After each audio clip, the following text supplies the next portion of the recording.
ಮುಖಂಡರೇ, ತಾಲೂಕು ಅಧ್ಯಕ್ಷರೇ, ಗೌರವಾಧ್ಯಕ್ಷರೇ, ಸಮಾಜದ ಎಲ್ಲ ಯುವಕರೇ, ತಮಗೆಲ್ಲರೂ ಗೊತ್ತಿರುವ ಹಾಗೆ ದಿನಾಂಕ 1ರಂದು ಬಸವಕನ್ಯಾವರ ತಾಲೂಕಿನ ಗುಂಡಾಪುರ ಅನ್ನುವಂಥ ಗ್ರಾಮದಲ್ಲಿ ಕುಮಾರಿ ಭಾಗ್ಯಶ್ರೀ ಎನ್ನುವಂಥ ನಮ್ಮ ಸಮಾಜದ ಯುವತಿಯನ್ನು ಕೆಲವು ದುಷ್ಕರ್ಮಿಗಳು ಅಪಹರಿಸಿ ಆಕೆಯ ಮೇಲೆ ರೇಪ್ ಮಾಡಿ ಕೊನೆಗೆ ಆಕೆಯನ್ನು ಕಲ್ಲಿನಿಂದ ಜಜ್ಜಿ ಆಕೆಯನ್ನು ಕೊಲೆ ಮಾಡಿರ್ತಕ್ಕಂಥ ಘಟನೆ ಇದು ಸಮಾಜದಲ್ಲಿ ಅತ್ಯಂತ ಖಂಡನಾರ್ಹವಾಗಿರ್ತಕ್ಕಂಥದ್ದು.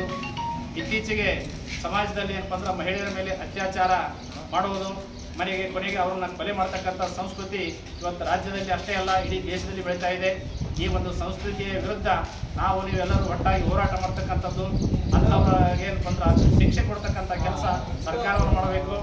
ಕಳೆದ ಕೆಲವು ದಿವಸಗಳ ಹಿಂದೆ ಪಶ್ಚಿಮ ಬಂಗಾಳದಲ್ಲಿ ವೈದ್ಯನ ಮೇಲೆ ಕೂಡ ಅತ್ಯಾಚಾರ ಮಾಡಿ ಆಕೆಯನ್ನು ಕೊಲೆ ಮಾಡಲಾಯಿತು. ಇಡೀ ದೇಶಾದ್ಯಂತ ದೊಡ್ಡ ಪ್ರಮಾಣದಲ್ಲಿ ಆ ವೈದ್ಯೆಯ ಒಂದು ಅತ್ಯಾಚಾರದ ಬಗ್ಗೆ ದೊಡ್ಡ ಪ್ರಮಾಣದಲ್ಲಿ ಒಂದು ಹೋರಾಟಗಳಾದವು.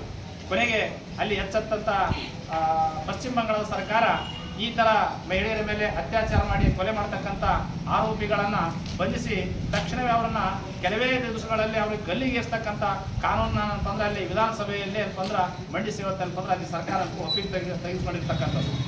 ಈ ರೀತಿಯಾಗಿ ಅದೇ ಪ್ರಕಾರವಾಗಿ ನಮ್ಮ ರಾಜ್ಯ ಸರ್ಕಾರ ಕೂಡ ಇಲ್ಲಿ ಕರ್ನಾಟಕದಲ್ಲಿ ಕೂಡ ಮಹಿಳೆಯರ ಮೇಲೆ ಯಾವುದೇ ಸಮಾಜದ ಮಹಿಳೆಯರಾಗಲಿ ಯುವತಿಯರಾಗಲಿ ಅವರ ಕೊಲೆ ಆದಾಗ ಅವರ ಆರೋಪಿಗಳನ್ನು ಪತ್ತೆ ಹಚ್ಚಿ ಅವರಿಗೆ ಗಲ್ಲಿಗೇರಿಸ್ತಕ್ಕಂಥ ಒಂದು ಗಲ್ಲಿಗೇರಿಸ್ತಕ್ಕಂಥ ಕಾನೂನನ್ನು ರಾಜ್ಯ ಸರ್ಕಾರ ಕೂಡಲೇ ಜಾರಿಗೆ ತರಬೇಕನ್ನುವಂಥ ಮಾತನ್ನು ಈ ಒಂದು ಹೋರಾಟದ ಮೂಲಕ ಸರ್ಕಾರಕ್ಕೆ ನಾವು ಮನವಿ ಮಾಡ್ತಾ ಇದ್ದೇನೆ.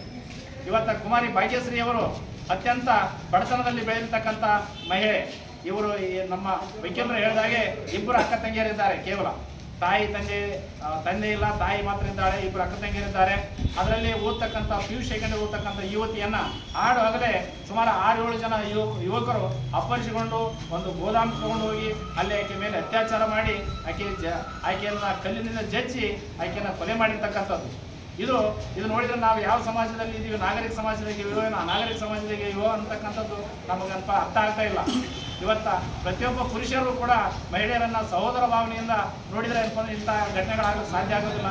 ವಿನಾಕಾರಣ ಮಹಿಳೆಯರ ಮೇಲೆ ಈ ಥರ ಚಾಕನ್ನು ಚುಚ್ಚೋದು, ಕೊಲೆ ಮಾಡೋದು, ಆಕೆನ ಲವ್ ಮಾಡೋದು ಒತ್ತಾಯ ಪಡಿಸೋದು, ಆಕೆ ನೀರಾಗಿ ಕಲಿಸಿದಾಗ ಕೊಲೆ ಮಾಡ್ತಕ್ಕಂಥ ಅಧಿಕಾರ ಸರ್ಕಾರದಲ್ಲಿ ಯಾರಿಗೂ ಅವಕಾಶ ಇಲ್ಲ. ಪ್ರತಿಯೊಬ್ಬರಿಗೂ ಬದುಕ್ತಕ್ಕಂಥ ಅಧಿಕಾರ, ಪ್ರತಿಯೊಬ್ಬರಿಗೂ ಹೋರಾಟ ಮಾಡ್ತಕ್ಕಂಥದ್ದು ಪ್ರತಿಯೊಬ್ಬರಿಗೂ ಹಕ್ಕಿದೆ. ಆದರೆ ಅವರ ಜೀವನ ತಗೊಳ್ತಕ್ಕಂಥ ಹಕ್ಕು ಯಾವ ವ್ಯಕ್ತಿಗೂ ಇಲ್ಲ, ಇವತ್ತು ಯಾವುದೇ ಸರ್ಕಾರಕ್ಕಿಲ್ಲ, ಯಾವುದಕ್ಕೂ ಇಲ್ಲ. ಆದರೆ ಇವತ್ತು ರಾಜ್ಯದಲ್ಲಿ ಇಂಥ ಸಂಸ್ಕೃತಿ ಬೆಳೀತಾ ಇದೆ. ಕೂಡಲೇ ಸರ್ಕಾರ ಇಂಥ ದುಷ್ಕರ್ಮಿಗಳನ್ನು ಕೂಡಲೇ ಬಂಧಿಸಬೇಕು. ಈಗಾಗಲೇ 3 ಜನರನ್ನು ಬಂಧಿಸಲಾಗಿದೆ. ಇನ್ನೂ ಉಳಿದಿರತಕ್ಕಂಥ 3-4 ಜನರನ್ನು ಬಂಧಿಸಿ ಅವರಿಗೆ ಉಗ್ರವಾದ ಶಿಕ್ಷೆಯನ್ನು ಕೊಡಬೇಕನ್ನುವಂಥ ಮಾತನ್ನು ಹೇಳುತ್ತಾ ಈ ಕಾರ್ಯಕ್ರಮದಲ್ಲಿ ಭಾಗಿಯಾಗಿ ಮಾತನಾಡಲು ಅವಕಾಶ ಬಂದಂಥ ಸಮಾಜದ ಎಲ್ಲ ಮುಖಂಡರಿಗೆ ಬಂಧಿಸಿ ನಾನು ಮಾತನಾಡುತ್ತೇನೆ. ಈ ಪತ್ರವನ್ನು ಸಮಾಜದ ಅಧ್ಯಕ್ಷರಾದಂಥ ದೇವೇಂದ್ರಗೌಡ ಮಾಲಿಪಟ್ಟ ಅವರು ಓದುವ ಮೂಲಕ ಅಧ್ಯಕ್ಷರಾಗಿ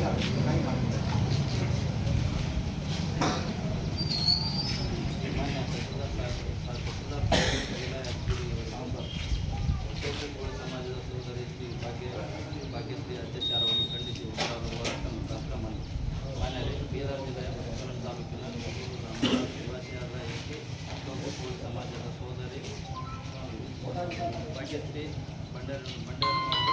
ಅಪಹರಿಸಿ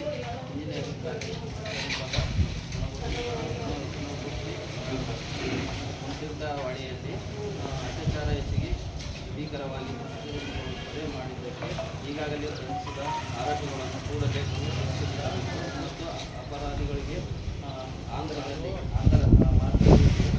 ಎನ್ಕೌಂಟರ್ ಮಾಡಬೇಕು ಮತ್ತು ಅತ್ಯಾಚಾರಿ ಒಳಗಾದ ಭಾಗ್ಯಶ್ರೀ ಕುಟುಂಬಕ್ಕೆ ಸುಮಾರು 20 ಲಕ್ಷ ರೂಪಾಯಿಗಳಿಗೆ 20 ಲಕ್ಷ ರೂಪಾಯಿಗಳು ಪರಿಹಾರ ನೀಡಬೇಕು ಮತ್ತು ಅವರ ಮನೆಯಲ್ಲಿ ಒಬ್ಬರನ್ನು ಸರ್ಕಾರಿ ನೌಕರಿ ತೆಗೆದುಕೊಳ್ಳಬೇಕು ಮತ್ತು ಅವರ ಕುಟುಂಬಕ್ಕೆ ರಕ್ಷಣೆ ನೀಡಬೇಕು. ರಾಜ್ಯದಲ್ಲಿ ಮತ್ತೆ ಇಂತಹ ಅಹಿತಕರ ಘಟನೆ ಜರಗದಂತೆ ಕಟ್ಟೆಚ್ಚರ ವಹಿಸಬೇಕು. ಇದರ ಹಿಂದೆ ಯಾರ ಕೈವಾಡ ಅವರನ್ನು ಪತ್ತೆ ಹಚ್ಚಿ ಅವರನ್ನು ಕೂಡ ಬಂಧಿಸಬೇಕು. ಹಿಂದುಳಿದ ವರ್ಗಗಳಿಗೆ ಟಾರ್ಗೆಟ್ ಮಾಡಿ ಅವರ ಕುಟುಂಬವನ್ನು ನಾಶ ಮಾಡುವ ಒಂದು ಸಂಸು ಎಂದು ಹೇಳಬಹುದು.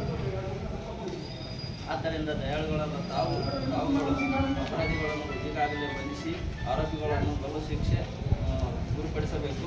ಇಲ್ಲವಾದರೆ ಆಂಧ್ರ ಮಾದರಿಯಲ್ಲಿ ಎನ್ಕೌಂಟರ್ ಮಾಡಬೇಕು ಮತ್ತು ಅತ್ಯಾಚಾರಕ್ಕೆ ಒಳಗಾದ ಬಾಲಕಿಯ ಕುಟುಂಬಕ್ಕೆ 20 ಲಕ್ಷ ರೂಪಾಯಿ ಪರಿಹಾರಧನ ಯಾರನ್ನಾದರೂ ಸರ್ಕಾರಿ ನೌಕರಿ ತೆಗೆದುಕೊಳ್ಳಬೇಕೆಂದು ಒತ್ತಾಯಿಸಿ ಪ್ರತಿಭಟನೆ ಮುಖಾಂತರ ಮನವಿ ಸಲ್ಲಿಸುತ್ತೇವೆ.